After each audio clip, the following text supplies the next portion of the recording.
Good Monday morning prospect.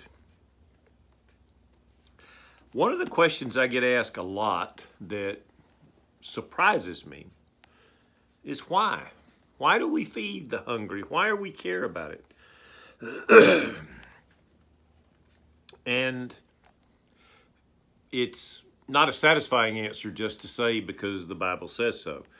But in the New Testament, when John the Baptist was baptizing folks, the leadership would come around and taunt him.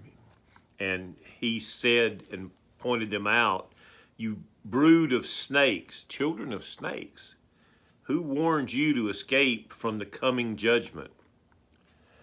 Produce fruit that shows you've changed your heart and your lives." Don't think about saying, "We have Abraham as our father," because God is able to raise up children of Abraham from the stones. Every tree that doesn't produce good fruit will be chopped down and tossed into the fire.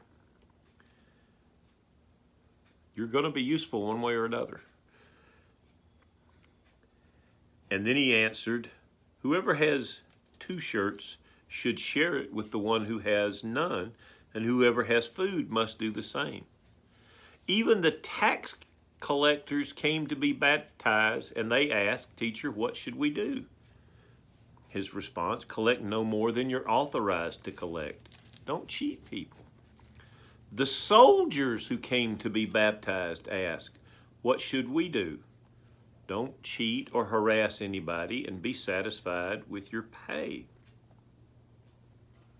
So that's John the Baptist's explanation for it. But there's a beautiful chapter in Isaiah, chapter 58,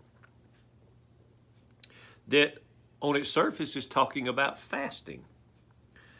And it says, "The people of Israel seek me day after day, acting as if they were a nation that was righteous, that hadn't abandoned their God.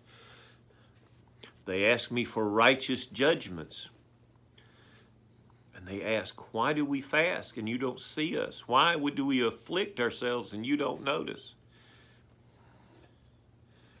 And yet, on your fast day, you do whatever you want. You oppress your workers. You quarrel and brawl.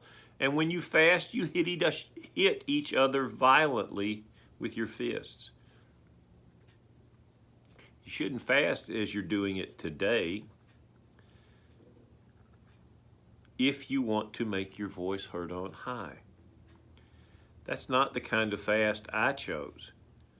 Isn't the fast I chose releasing the restraints, untying the ropes of yokes, setting free the mistreated, breaking the yoke? Isn't it sharing your bread with the hungry, bringing the homeless poor into your houses, covering the naked and not hiding them from your family? Then your light will break out like the dawn.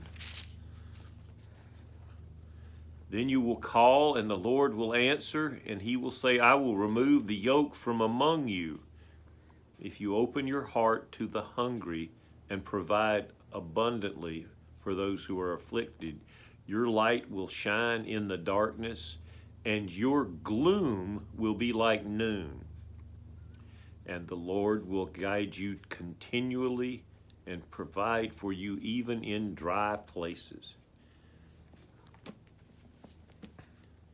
I am always reminding folks that being holy is not, it's not a state of being, it's a journey. And it literally means being different from the world.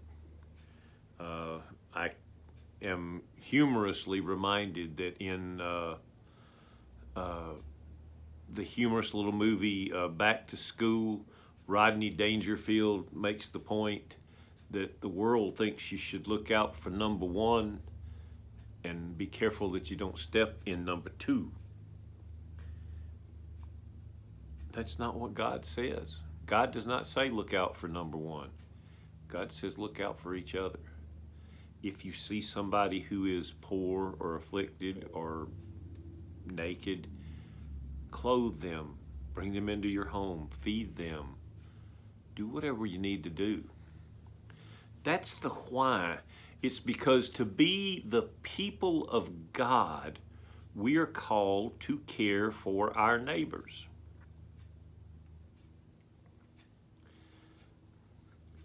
The first question that was ever asked of God was asked by Cain. And the first question that was asked of God in the Bible is, am I my brother's keeper? And the answer is yes. Yes, I am. We are responsible for our sisters and our brothers, and we are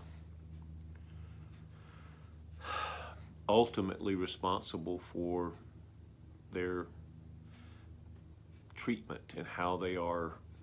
Jesus himself said, you'll always have the poor, but you don't always have to have the oppressed. We have to, as the church, we always have to stand up. And one of the things I'm proud of Prospect is that it is quite apparent that Prospect always stands up. So thank you. Keep going, keep the faith, and God bless you, Prospect.